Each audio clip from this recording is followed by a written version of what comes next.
Yun, sa lahat ng mga hindi pa naka-follow, follow nyo lang yung page natin, tsaka pakishare yung mga video natin kasi para ano, para sa bayan. Ayun, para maging ano tayo, contractor baling araw. Okay. Pinakabang ko eh. Pero ready ka na mag-tato. Kasi may tato ka na rin dito eh. Ayun. Yung oras yung ginawa. Isang oras lang? Isang oras lang. Tapos, ito meron ka dito.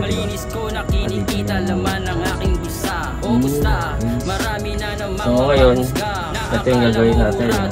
Ito lalagay, no? Ilagay na natin yan sa katawan mong design na ito.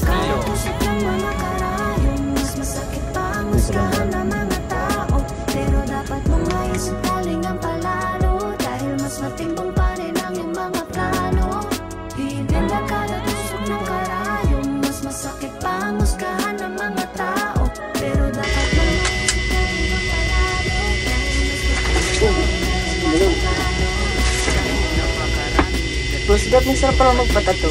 Oo, masarap magpatato pero hindi pa tayo nagsisimula, nasasarapan ka na. Pero kung nagsisimula na tayo. Hindi pa, hinahanap ko pa yung machine.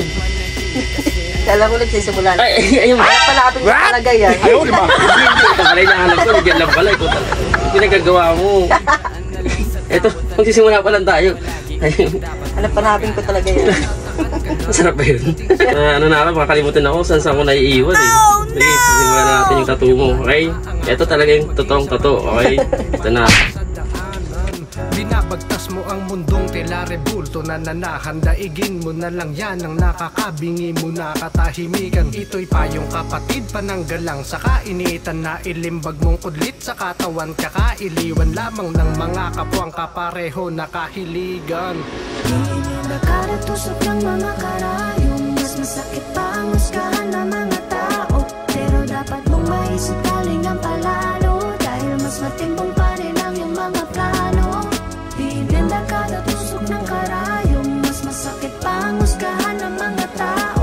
Pero dapat mong maisip galing ang palalo dahil mas matimbang pa rin ang iyong mga plano. Di kaya na makita ng mata kung gaano kabusilak ang iyong puso sapagkat madalas nahahatulan lamang ay yung panlabas sa kadahilanan na yun kasi yung mas halata. Bordado man ng tinta ang katawan ay di alintana mga tila mapanghusga na titig. Ang ibig kong sabihin ay dapat mong maintindihan wala ka nang dapat na patunayan sa iba sa iyong sarili lang. Mga imaheng makasining sa balat inilarawan ng mensaheng sasabihin di malibit na lalaman. Binurda at pinaukit katawan may sinugatan tsak na di kalilimutan babaunin sa himlayan. Sa lipunang may kulturang labis na mapaghinala pagrespeto at pagkilala minsay di matatamasa. Magmasid ka sa paligid laliman pang pangunawa pananaway palawakin lang na parang panorama. Nakaratusok ng mga karayong mas masakit pa ang husgahan ng mga tao. Pero dapat mong maisip galing ang palalo dahil mas matimbang pa rin ang Kaya ba yung tato? Kaya-kaya, no? Kaya yan. Ayun, parang namamaga, ah. No, hindi naman namamaga. Hindi naman. Hindi namamaga. Iba yung nakikita ko namamaga, eh. Ayun, ito pala. Hindi naman. Iba pala yun, iba yung nakita kong maga. Mali.